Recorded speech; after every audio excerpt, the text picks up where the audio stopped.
Hello and welcome to another edition of The Huddle. My name is Chris Guscott and we've got another big show lined up for you today. We'll be looking back at the round 7 clashes. We will, as usual, we're giving you the scores from all the leagues around Australia in our national scoreboard, and we will take a trip to visit the Port Adelaide Spartans. We will start with the 1pm matchup of last week's games, of course, which saw the Uni SA Eagles take on the South Sydney Chiefs. Intriguing contest between these two are surely set to continue, with both of these teams looking to consolidate their position as a contender behind the Razorbacks. Last meeting between these two saw the match come right down to the final drive, and it showcased the quarterback talents of Lewis Whiten and Simon Whitehead. However, the Eagles don't have Whiten this time around, as well as Tamani and John Seve, so Uni SA, they might be up against it a bit. But the Chiefs were also missing some big stars as well, including two of their starting linebackers and their starting running back in Saxon Leary. So who knows which way this match could go. So here we go between the South Sydney Chiefs and the Uni SA Eagles. Nathan Holman leading his Chargers into battle. Simon Whitehead leading the Chiefs. First quarter. Very first play of the game, and here's some instant offense if you'll ever see it. Nolte takes a handoff down the middle, shrugs off a tackle, and he's off to the races already. 84 yards. He is going to go to the house on the first play, and the Eagles lead 8-0 inside a matter of seconds. Unbelievable start. Ensuing Chiefs drive. 2nd and 9. The Chiefs are setting a tone on defense as well. Jesse Whiten, big hit and tackle for a loss on Andre Hall. Uni SA have come to play here. They'd force a punt. When the Eagles get it back, rush attack is back on. Holman decides to take it himself, gets a big portion of yards to move the chains again for Uni SA. Next play. And they will continue to run it down the throats of the Chiefs. Nolte again creating havoc up the middle, and the run turns into another big gain for the Eagles. They would turn it over on downs, however. They still look very dominant early. Chiefs back onto the field, and this play represents a common theme throughout the game. Whitehead going to flick it over to Panazzolo, and he drops it. Chiefs had 9 dropped catches on this day. Unbelievable. Later on in the drive. And this play also represents a theme for the day. Whitehead under pressure from the get-go. Bit of ducking and weaving. He eventually gets sacked for the big loss. Uni SA making all the right moves early in at this match. Now 4th down now in the dying minutes of this quarter. South City need a conversion, and they will get one. Sam Lausarica manages to hold on to this one for the first down. Can the Chiefs build on it? Second quarter. 4th down again for South City. This time it will not come off. Athletic deflection there, and it's going to remain 8-0. Ensuing drive. 9 plays into a solid drive. Nolte's going to explode again. Takes a speed option toss. He is gone. Untouched this time round for a 47-yard score, and the Nolte show helps deliver a 14-0 lead for Uni SA in the second. Extraordinary display of rushing so far in this one. Next drive for the Chiefs. Whitehead is going to deliver this pass on time, despite getting a big hit here. As he releases it, there it is, and Panazzolo will get them past midfield. Nice play. 2 plays later. Oliver Edwards is going to take the handoff, and now the Chiefs are pressing on the ground as well. Big time play to get them back inside the red zone. Now, later on in the drive, and here comes the pain once again. The Eagles D-line puts the pressure on hard and fast. That's a huge defensive play to push them back. That would eventually help force a turnover on downs. So the Eagles get it back, and the first error they commit could be costly. Nolte can't get a good grip on the handoff, and the Chiefs dive on it first. So the Chiefs will get the ball back later in the ensuing possession. First down and goal. And here's Damien Voller. Monster sack in a dangerous situation. Pressure back on the Chiefs. Few plays later, 4th down and goal. Whitehead stands and delivers. Hinchcliffe bobbles and drops it.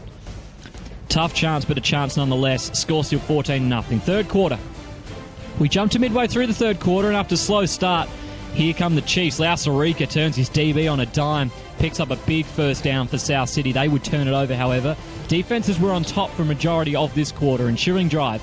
We welcome in Nolte back into the highlight reel. The offensive line gave him lots of room to move. He takes advantage with a piercing run for the first down and change. They can't do anything with that drive, so the ball goes back to the Chiefs at midfield, and the receivers and Whitehead are starting to get things moving. That's Andre Hall again with the reception.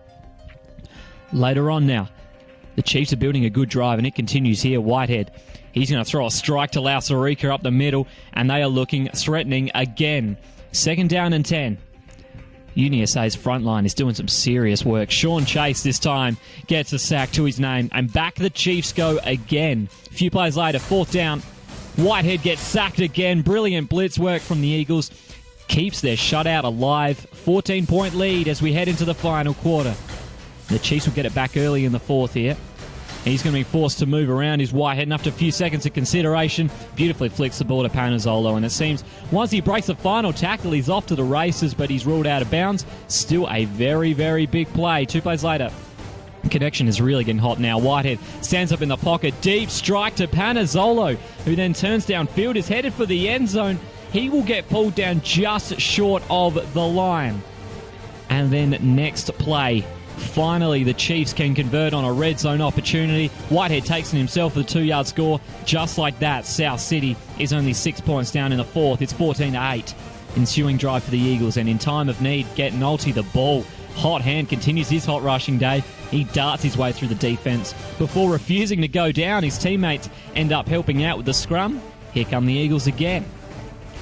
Later on in the drive, Pullman, he's going to channel his inner Nolte. He is as dangerous on that speed option as Nolte is, and he picks up the yards on 3rd down to keep the drive moving. Now it's 3rd down and goal here, and this is a key play in this game. The snap is low. Hellman disappears into the pack. Can't get the yardage on first inspection, but once he goes down, the Chiefs begin to argue their case for a potential fumble. And after 2 straight downs of rock-solid goal line defense, South City will come away with the recovered fumble and the retention of the 14-8 scoreline. Massive play in this game. Minutes running low. The Chiefs get a chance to tie it or even win it. So here's their chance. And the Eagles are going to shut it down again. Whitehead has the pocket collapse on him for the 6th sack of the day. UniSA just 1 stop away here. Next play, the final chance. Bit of dancing and sidestepping. Hail Mary from Whitehead. It will not come off. Eagles get the ball back, and their defense proving to be a game winner here. And then a few plays later on the new drive, Voller's going to run it in, and that's your game. Gets the handoff, crashes his way into the end zone. 20-8 will seal this game. Nolte finishes with 308 yards. Yes, that's right. And 2 touchdowns in an historic performance. Eagles move 5-1. After the match, we caught up with Damien Voller. Good effort today, guys. That was a tough win. How are you guys feeling? A bit exhausted. It was a good game. Offense, defense, we just fought it out. Good team effort. Yeah, exactly. You guys got out to a good early lead, and it looked as if you guys were going to cruise to win. They came back. How were you guys feeling when the Chiefs started to get momentum back in the 3rd and 4th quarters? We still felt we had control of the game. They put a score on the board, and obviously a 2-score lead is always one that you got to worry about. But we ended up coming away with the win. Exactly. Now, in terms of your own play, had a couple of sacks. You obviously ran in the game-winning touchdown. You must have felt good about your game today. Yeah, it's pretty good. Just recovering from a bit of sickness, so not too bad considering. No worries. How are you guys feeling now coming off this game? They're obviously a finals-worthy team. So are you guys. This must give you a lot of confidence. Yeah, we're looking forward to the Razorbacks after this bye week. Gives us time to prepare. Hopefully knock them off that power ranking. Disappointing loss, man. How are you guys feeling after the game? Yeah, we're a bit beaten and sore. I mean, we came out, fought hard, and they played a hell of a game against us. And, tough conditions, and, a few things go our way, a few little other things could have easily gone the other way. Yeah, exactly. Now, in terms of your own play, you played really well. Obviously, you had some struggles with your receivers early on, but you really got it clicking in the 3rd and 4th. What was the difference in how you guys attacked the game in the second half as it was to the first? I think they just calmed down a little bit. They were a little nervous after the first play. He Nolte takes at the field. That was rough on all the guys, especially guys that haven't played before. Coming down, we were down early. But worked into the game, got things going, and hey, we connected pretty well in the end. Exactly. In terms of your own confidence as a team, you brought it back to being a really close game in that final quarter. Does that give you some confidence going forward? Yeah, I mean, it helps not to get blown out. It helps to score a lot in team confidence-wise. And, I mean, we get practice. We can get there later. We've got plenty more games to come. See where it goes. The second match of the afternoon saw the Eastside Razorbacks take on the Southern District Oilers. Top face bottom in this match, and even though this match could potentially be a blowout, it's always high scoring and always entertaining, with the Oilers reclaiming some of their stars and the Razorbacks missing a few pieces for this matchup. Could we see something extraordinary? So we are ready to get going between the Oilers and the Razorback. One team without a loss, one team without a win. Both very dangerous paths offense. Could be a very entertaining game. First quarter, first drive of the match, and the Oilers are quick to get the chains moving here. Wes McGuinness, he's going to find Tedmondson for the first down. Southern District coming here to play straight away later on in that drive now. And following a very productive spell, the Oilers, they're going to get straight to the point here on fourth down. Wes McGuinness makes a beautiful throw. Finds Tedmondson, 37-yard touchdown. Southern District has the lead midway through the first. Highly impressive opening drive. Great start for the Oilers. May have caught the Razorbacks by surprise a little bit. Now the Razorbacks will get the ball back, however. Ensuing drive. And their first offensive play is certainly a good one as well. Riley gets the toss play right off to the right. And he's got plenty of room to move as he passes the first down marker. Explosive opening play for Eastside. But they'll be forced to punt. So following the punt, Oilers are back at it again. Wes McGuinness looks deep with a beautiful throw. Wonderful deflection, though, from Nick Lawrence. Nice defensive play. They would punt away, so here come the Razorbacks. But here comes the blitz. Wellborn has nowhere to go. Oilers collapse the pocket. Southern District looking good early in this one, and then Josh Build arrived. Wellborn's going to find Builder on the slant route, and he is off. Ends up picking up the first down. Eastside starting to form a nice drive of their own now. 2 plays later. Wellborn in the pocket. He's going to throw this one low and away. Good take from Matt Simmons.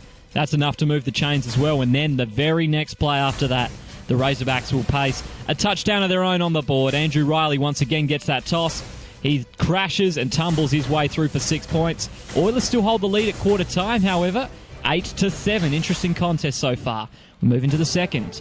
Third down for the Oilers. Watch your right of screen. Proctor goes down off the line. Appears to have seriously injured himself. He takes no part in the play.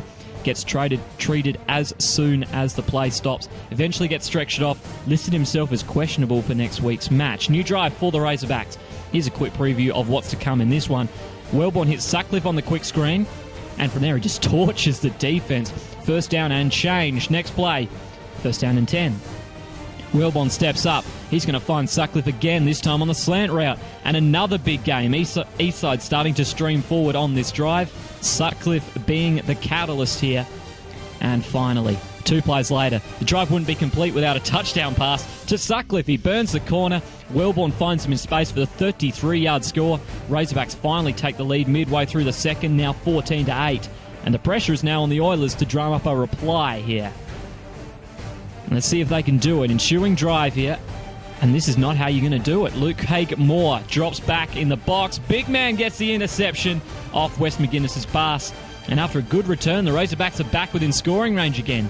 Are the floodgates about to open here? Later on in the drive, with the Razorbacks in striking distance. And here is that man again. Sutcliffe is wide open, and he will score again. Wellborn putting the ball on target to give the Razorbacks a buffer. 21-8 the score now. So the ball's back with the Oilers, and it's deja vu. Second and long. Wes McGuinness throws off the back foot, throws into the willing hands of Bateman. Southern District turns the ball over again. And if you want more deja vu, watch this. It's rinse and repeat for the Eastside offense. Wellborn-Sutcliffe combination registers their third touchdown of the quarter. This game is no longer close. Eastside has blown this match out to a 28-8 lead just before halftime. They get it back just before halftime, and here they come again. Simmons gets the handoff, and he has plenty of room to work with. Gets a pickup of roughly 20 yards or so. They couldn't score again, could they? Surely not. Surely not. Few plays later, Wellborn, he's going to check it down to Riley, and he's going to do the rest here. He picks up the first down, and the Razorbacks are just charging at will. Will they have enough time to pick up another score, though? And we'll find out the answer in a second, and the answer is no. Matthew Waits explodes off the edge, and he closes down Wellborn in the blink of an eye. Big sack to slow the drive to a halt. The score remains 28-8 at the half. Razorbacks have it back starting in the third quarter. This time they'll turn it over. Uncharacteristically sloppy pass from Wellborn falls into the hands of Tedmondson. Oilers get the ball back. Southern District can't convert on their drive. Going to have to force another turnover, right? Matt Simmons gets a nice pass. Ray Romaine manages to strip it from behind. Oilers recover it. Nice defensive play. Oilers upping their pressure. Can the Oilers this time make something of the turnover? Wes McGuinness on second down finds Prohorov on the quick pass, and he will get the job done. Southern District pressing forward here. Later on in the drive, Wes McGuinness, he's going to stand and deliver. And he's going to find Prohorov again up the middle for the big gain. He gets stopped just short of the end zone. Oilers are just inches away from another score. So following a few defensive stops from the Razorbacks, 3rd and goal, Wes McGuinness floats one to Furler. It's through his fingertips, and he can't hold on, and the Oilers unable to convert on their drive. So the Razorbacks are up against it here, but they've got ways of getting out of it, and his name's Sutcliffe. Of course he's going to be open with the speed that he has. All he needs is the pass. He gets it. 4th quarter now. First play off the final quarter, and here's the icing on the cake for a spectacular day. Takes a 5-yard slant, turns it into a 71-yard touchdown with a frightening burst of speed, splits the defense down the middle. He had 212 yards receiving on the day, 4 touchdowns. Extraordinary day out for the second game receiver. 35-8. Oilers aren't going away, however. First down on the ensuing drive. Wes McGuinness goes to his main man in Tedmondson for the first down. Tedmondson at 173 yards as well. Another extraordinary performance. Few plays later on second down, under pressure, Wes McGuinness, beautiful flick over to Waits. He will turn it into some big yardage as he drags and crashes his way inside the 10. Oilers typically plucky and fighting until the end. And then on 2nd and goal, they will get a well-deserved reward. Some quick thinking from Waits sees him tap the ball here to his teammate in Furler, and the Oilers score their second touchdown. Terrific heads-up play, and the Oilers get it back to 14-35, but this next play is a fitting way for the match to end. It's not Sutcliffe, but it's the Razorbacks offense making big plays. Simmons shows off his incredible pace to turn this toss play into almost a touchdown. Razorbacks don't convert on this drive, but it doesn't matter. They will cruise to a 35-14 win over the Oilers to continue their perfect season. After the game, we caught up with Jake Sutcliffe. Comfortable win for you guys. How are they feeling after the game? Yeah, it's brilliant. Second game for myself, and I'm having heaps of fun out here, and we're on a roll, so it's good. Exactly. 212 yards and 4 touchdowns in your second game. I mean, that's pretty absurd. How are you feeling out there today? Yeah, that was good. Find a bit of a hangover, but it's still good out here. Yeah, I'm enjoying it. It's really a lot of fun. Exactly. In terms of how you're getting the ball to you today, there must be a lot of credit going to the offensive line and to Josh as well, giving you the opportunity to do what you did today. Yeah, no, they're brilliant. Josh is getting better. We just started connecting, so yeah, no. The whole offense and defense just played brilliant today. Exactly. You've only been here 2 games. We obviously know the Razorbacks have been on a roll this year. How confident are the guys going forward now? Yeah, very confident. I think we're undefeated all year, hopefully. But yeah, do our best. It's now time for the national scoreboard. We will start in New South Wales, where round 9 gave us a tight and competitive round of football. The Napier Ducks scored a big 36-6 win over the Rebels. The Wollongong Mustangs scraped past the Sutherland Seahawks in a thriller. Northwest and UTS rolled to comfortable victories, and in the rivalry game, the Sydney University Lions prevailed 14-7 against the Bondi Raiders. Onto the Sunshine State, and Gridiron Queensland is set to get towards the business end of the season very soon. Gold Coast had a 3-touchdown win over the Brisbane Rhinos. The Western Cougars snuck past the Spartans. The Wildcats made light work of the Raptors. And in the final match of the round, there was no separation between the Bears and the Ravens. That was a draw. Finally, over to Gridiron West. Perth Broncos, they fell just short against the Rockingham Vipers in a 22-24 thriller. The Westside Steelers thrashed the Wolverines, and the Saints continued their strong start to the year with a 20-12 win over the Jets, and that is your national scoreboard. It's now time to whip out the Huddle spotlight again, and this week we headed down to catch up with the Port Adelaide Spartans ahead of their big match against the Razorbacks. Oh, it's obviously not the start of the season you guys have been looking for, but what are the positives that you guys have taken out of this season to date? So far, our defence has played really well. I know we've stopped a lot of the run, which is really good, so we've kept up that. We've just got to pick up our offence. It hasn't been the best. Obviously, we haven't been playing that well running the ball or throwing, so we've got to pick up on that. But what we can take away is our defence has been solid, which is good, so they're keeping us in it. We just need the offence to step up a bit more. Yeah, absolutely. Your own play this year, I mean, you've been on and off the park for a little bit, but how have you kind of been feeling this year? First game I felt not too bad, playing at a different position, obviously in fullback. Going back at running back, we haven't had our full O-line that we'd like, so it's been a bit different with different guys out there, but we're slowly getting there, so I'm sure the run game will work a lot better this week. Absolutely. Now, Razorbacks, you guys are the kryptonite to those guys, and they really do struggle against you. What do you think your biggest strength as a team is against a team like Eastside? Our toughness. We're physical with them, so we get up in their face, we block them at the line, we don't let them try and get deep on us, and we pretty much just try and bully them to the ball. Yeah, exactly. Now, are you guys confident going into this game? Yes, we are very confident. Absolutely. So what do you think is going to be one of the big things to come out of this game that's going to get you over the line in the end? Our run play. I feel that our run play will get us back in and help us win this week.